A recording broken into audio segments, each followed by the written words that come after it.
Peter, it's been a long time since I had a chance to play with the Great Lakes, and even though it was only a quick flight here in the somewhat bizarre pattern that surrounds St. Simons during the AOPA flying, it was nice to kind of renew acquaintances with an old friend.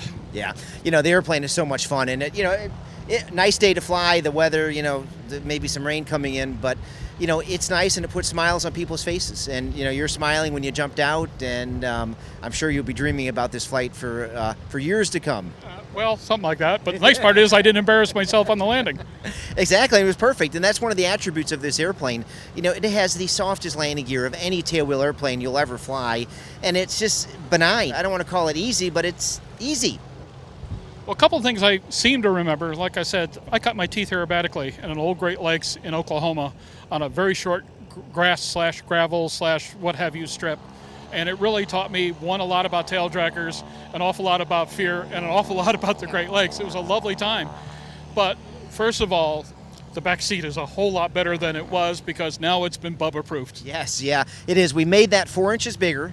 We've also rearranged the windscreen, and we've done some ergonomic improvements to some of the placement of the controls and just made it a much more comfortable place to spend a lot of time. I flew it down from Michigan yesterday, 7 hours in the airplane, and went out to dinner and had a nice evening.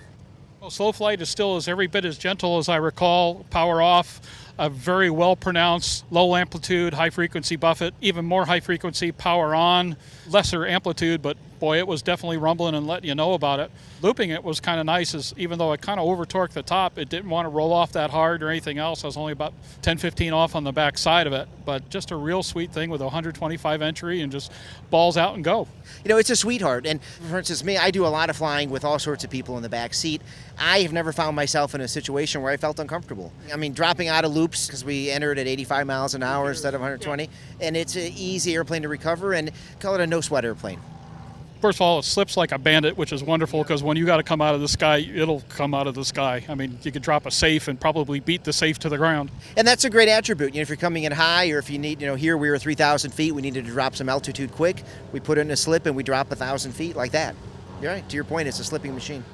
Awfully good sight picture from the back. Did a very light S-turn, but 10 degrees to either side is as much as you need to be able to clear the nose. Absolutely. And me, as I'm an instructor sitting in the front seat, I can see forward.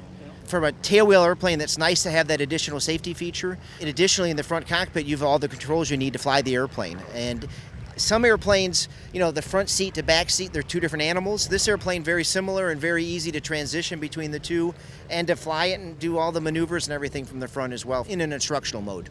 Well, the overall impression is a tighter ship. Yep. It was very interesting in the low-speed regime. You could tell it was a lot tighter because the old ones, well, they were draggier, and on top of that, of course, in those days, we were flying airplanes that were beat to hell and back because they were aerobatic trainers, but this is a good, tight new ship, and it does very well in that regard.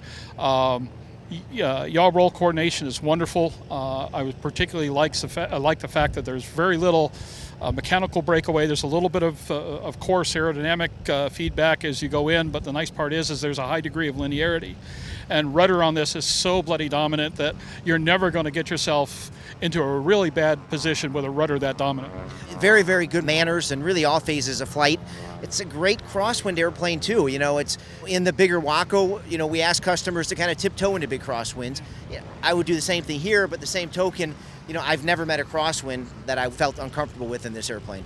Well, it's the amazing thing in the early days. I mean, the limits were, a minute was 15, no solos, but we could go out and teach in 20 to 25, and sure. Really extraordinary. It's nice to know that not only does the Great Lakes live, but its second life is looking pretty darn good. Yeah, well, thank you. And we're excited, and we're optimistic that the third-class medical exemption is going to come through, which would be a good boon for us, where we'll have a lot of customers wanting to get into a nice, fun, manageable airplane, and the Great Lakes is it.